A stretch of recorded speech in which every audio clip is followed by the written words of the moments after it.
Mayor Andre Dickens speaking right now. Let's listen in.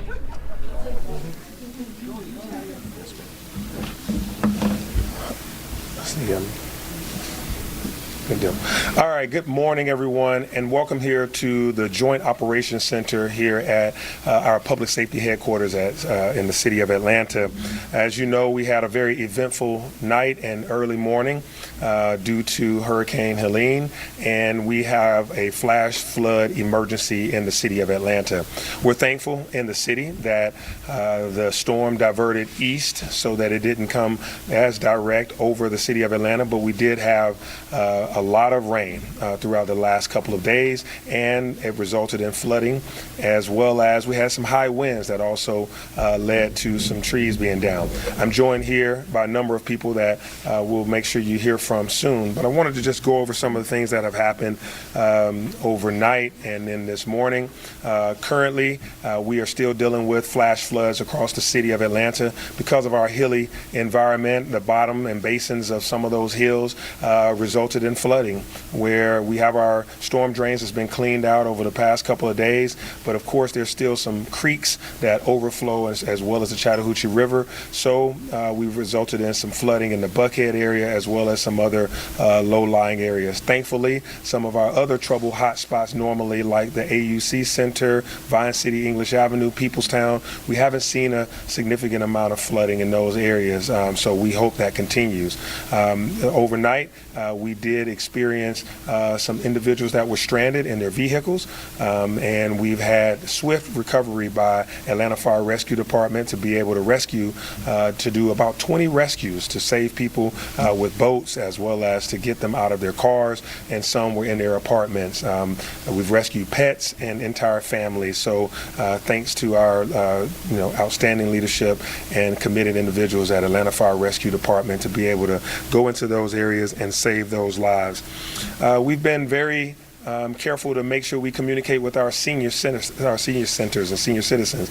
We have about 80 facilities with Atlanta Housing and other organizations that we have sent teams out and that we've called and checked on. At this time, we have nothing of significance to note at any of our senior centers, so we are thankful about that, and we stay in constant communication with them. As well as our unsheltered population, we opened up and made sure that Gateway Center had beds and adequate spacing for them, and at the time that they would overflow, we've moved individuals also to AMC Wellstars campus, where we have ample beds and facilities there. If that should overflow, we also have our recreation center, our Central Avenue Recreation Center, so we have provisions there as well for our unsheltered, and we had a number of individuals that did reside with us last night, and we will have that provision available for tonight as well. If you encounter someone that's unsheltered, please make sure that they start their journey at the Gateway Center, and we have vehicles to take them to the proper shelter so that they can be kept safe and out of the rain. We have experienced a number of individuals that decided to try to drive in this weather during this time. We are cautioning folks to stay out of the roadway, to please stay at home. We are still under a flash flood emergency until 1 p.m. That means that there still could be instances where your car could be flooded and you may become immobilized and we'll have to rescue you. It'd be best to not go out at this time. Trees are still falling, limbs are falling, and debris is in the roadway. You never know what you may encounter, so it's best to be safe. Also, emergency vehicles need to be able to have clear passage. Georgia Power, our Atlanta Police Department, Atlanta Fire Rescue Department, DOT, all of us are out on the roads trying to make sure we get things safe. We do not need to encounter more emergencies as we're trying to clean up the roadways for a better day later today. I've spoken with the governor about the state of affairs in the state. Of course, he's been diligent in working with teams all across the state, and he and I have stayed in constant contact about things that the city may need. So those provisions are available to us. We've talked to GEMA, talked to FEMA. Our emergency preparedness and emergency management teams have been working around the clock. I'll say a few more things. Our 911 services and 311 services are also 24-hour operations during this time. We've received about 1,000 phone calls over the past day with 911 and 311. That is actually pretty normal call volume for our city. So we thank you all for making the proper call to the proper places. If you have anything like a down power line, you see any water overflowing, you can call 311 and they can get proper care to you. If you have a true emergency related to a medical emergency or something that's criminal or violent in nature, you definitely should call 911 in that regard. We want to make sure that everybody is safe as we go through this. We are still having adequate provisions at our water treatment plants and our sewage plants. So things are still operating there. And as the river continues to rise, we do make sure we monitor RM Clayton plant because it is very close to the Chattahoochee River, and that river has gotten about 12 feet of water. So we are watching the banks of that. And so now I think I've covered all of my bases. I want to make sure that you all stay updated by going to www.atlantagA.gov. www.atlantagA.gov, because it will let you know when garbage pickups may have moved from today to tomorrow. It'll let you know about those, about various closures, road closures, detours, ways for you to be able to contact the city should you need something, or provisions for those that are experiencing homelessness, etc.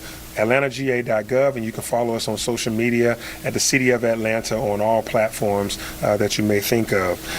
From there, I want to turn it over to Kim Green, the CEO of Georgia Power, who can give us an update on the activities of Georgia Power. Kim? Thank you so much, Mayor. Again, thank you very much to you for your partnership and your team's partnership. This is certainly a team effort as we work to restore power. Currently, Georgia Power has 40,000 customers without power. Overnight and over the past 24 to 48 hours, we've actually restored power to over 120,000 customers. So we really have had two storms. We had a storm on Wednesday evening followed by this horrible and huge Hurricane Helene, which of course has created tremendous damage. And all of that rain is leading to very saturated ground, and trees, unfortunately, will continue to fall. So we do expect the number of outages to continue to rise. I assure you that we want to get your power back on just as safely and as quickly as possible. We have over 1,700 crews out and about restoring power as we speak. As the mayor said, it's really important for us to be able to access the roads and the areas where the outages do occur. So please, if you can, stay off the streets, but let us know about downed trees and information about our power lines. Please stay away from any downed power lines. You can take a picture, don't get too close, stay away, stay safe. We do know, thanks to a very technical system, a much more technologically advanced system than we had only a few years ago. We have smart meters. Those smart meters ping us and let us know when your power is out. We also have added additional equipment, self-healing networks, and additional equipment on the system, on the grid, that allows us to detect the location of an outage or a failed piece of equipment more quickly. And all of that is helping keep the total number of outages down. We also are using drones to assess damage and get up in the air more quickly than we might be able to do with any other type of equipment. So know that we care about your power supply. We know that energy fuels your daily lives, and it is our mission and our employees' mission to restore your lives to normal just as soon as possible. And again, just like the mayor mentioned, we have online resources at Georgia Power for you to get additional information from. Go to www.georgiapower.com/storm to access our online storm center resources that can tell you more about outages in the area, and hopefully very soon we'll be able to begin to publish estimated restoration times. Again, it's a little bit too early for that. We're still out trying to work and assess all of of the damage. But again, we are out there working to restore it as quickly and as safely as possible. Thank you very much. Thank you. Thank you, Kim, for your partnership. And just to highlight some of her points, they're responsible for the entire state of Georgia. And we've seen that this storm has really hit other parts of our state. So they've been up all night. Crews have been all over trying to make sure they restore power. Augusta, Brunswick, Savannah were hit harder than us, while we have about 6% of our customers without power. There's been areas that are above 90% of the customers have experienced power loss. So, prayers for everyone across the entire state of Georgia and Florida. We're thankful in the city of Atlanta that while we do have some power outages, we don't have as many as others. And we are asking for your patience. Thank you for your patience so far. We are going to get to you as soon as possible.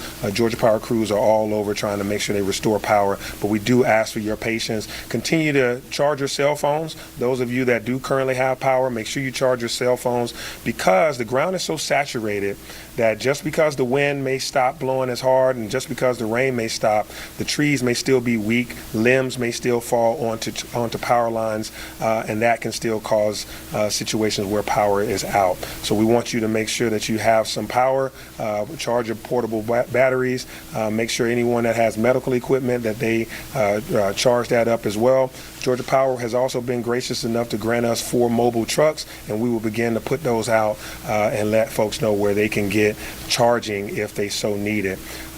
Ms. Burks, do you have anything that I missed? COO Burks? Mayor, you covered it all. Okay. Chief, Thank you. did you have anything you wanted to add on this, Chief, or Commissioner Cutler? Anybody? Asher? Anybody? Am I missing anything? Find people to report down trees to 311. Yeah, if you do have a down tree, please report it to 311. Of course, Georgia Power will also know that your power is out if it is on a power line, but it's good for you to register that because it takes more coordination for all of us to make sure we do our proper jobs. So 311, use that for a number of the experiences that we'll have during this storm. Thank you again for your patience. We are working diligently. The room that we're in right now is our Joint Operations Center.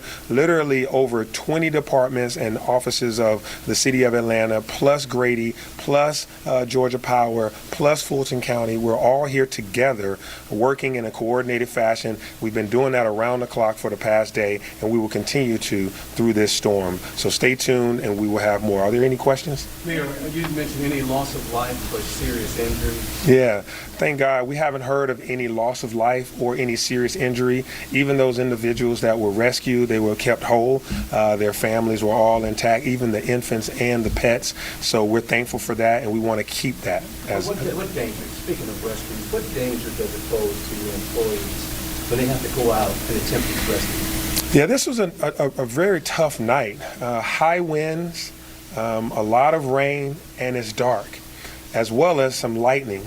And so all of the crews that were out there, from fire rescue to Georgia Power to APD, Public Works, our Parks and Recreation Forestry crew, the DOT folks that have to block off roads, they were all in danger throughout the night. And so we make sure that they take safety precautions. We make sure that they're definitely making sure that they think about safety first while they try to render care to someone else. And we're thankful that we have not had any reports of any of our employees experiencing any medical issues. Mayor, were there any power outages at hospitals or medical facilities? No, we have Grady here with us, and Grady is still operating. We stay on a constant check-in with Grady Hospital, Northside Hospital, Piedmont Hospital, as well as Emory, to make sure that they're all still operational. Everybody's doing fine, and we have ambulance services as well that we do periodic check-ins to make sure that we have ample coverage. What is your hardest hit area? It's just a different reasons. So right now in our northwest Atlanta corridor, near Buckhead and Peachtree Creek and Nancy Creek, you're seeing the creeks rise, and so you have flooding. That's where you saw the boat rescues that have occurred, and you're seeing lawns with water in them. Some of that is causing, those are troubled areas because of the floods.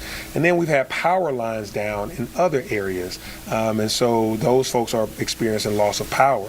I don't want to weigh what's worse, but those are the things that we're seeing. In Collier Heights, where I live, there's a couple of downed trees there too. Mayor, do you think the declogging of a lot of those storm drains made the difference with the flooding citywide? Absolutely. The Department of Watershed Management getting out there early and doing so on a frequency, a routine basis. We are aware of where our normal debris might go into our storm drains, where it comes from. Some of those low-lying areas, like I say, Atlanta's very hilly. So they've gone in there on multiple occasions as we got ahead of this storm. So much pre-event work went on. We've learned a lot, and we've prepared a lot, and they got in there and cleaned out those drains. Imagine what used to happen at Peoplestown. Remember what used to happen at Clark Atlanta University and in the AUC in Vine City, English Avenue. We're thankful for the vault install that we did at Cook Park. That's absorbing water. You look at Old Fourth Ward Park, these parks that have vaults underneath them, that technology and that innovation has really played out well to help us with that instance. I was talking to Commissioner Cutler about, even in Buckhead, where we are seeing flooding, Chastain Golf Course and other areas are doing what they're supposed to do, is absorb this water and keep it out of the storm drain. So it's kind of a bio-eco solution, and the water will subside soon, and that will give us some relief. Mayor, could the city have blocked off that Nancy Creek, Peachtree Battle Road?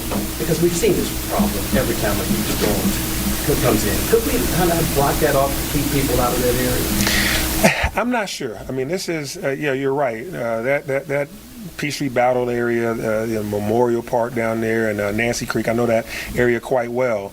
It floods in a normal thunderstorm without having a Category 4 hurricane backing it. So it's something that we're constantly looking at and constantly working on.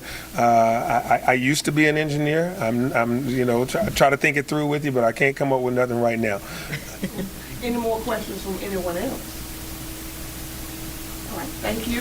All right, thank you all. Thank you. Thank you. Thank you for the opportunity.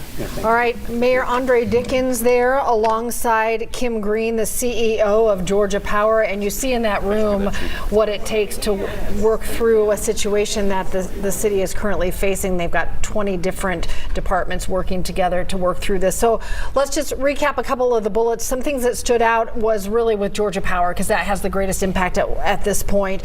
The CEO saying they have 1,700 crews on the ground right now working to restore power, but saying it's going to take some time, asking that people be patient. But I thought it was interesting that they're going to use drones now that there's daylight and enough clearing that they can get up to assess some of the damage using drones, and that there are smart meters to notify them when there's an outage if someone for some reason doesn't call the power company. Yeah, and at this time, the mayor reiterating that those flash floods continues to be the issue. I always say when we see Mayor Andre Dickens in this puffer vest, he means business, and kind of channeling the fact that he used to be an engineer, as he mentioned there, but really just saying it is the infrastructure of Atlanta being such a hilly town, those low-lying areas, in a regular thunderstorm would see these floodwaters just kind of crashing into our city. So with that being the case, what we're seeing now, is going to be some time before we get these things back under control.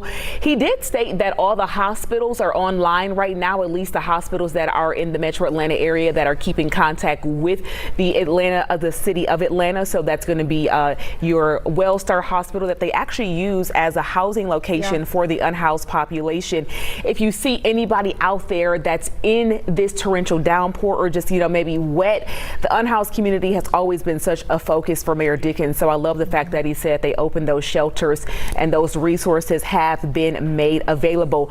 One differentiator here that we want people to know about, we want to keep the proper emergency lines functioning. So if you see something like a down power line or a down tree, not a true emergency, crime-related, life-threatening, go ahead and call 311. If it's something that's more so crime-related, life-threatening in our community, that's where we keep the 911 numbers in use to try to make sure that those two items stay separate. The mayor talked about a tough night, some rescues overnight, some good outcomes, that everyone was rescued safely. But this is not over by any stretch of the imagination. There are water levels still going up as we speak.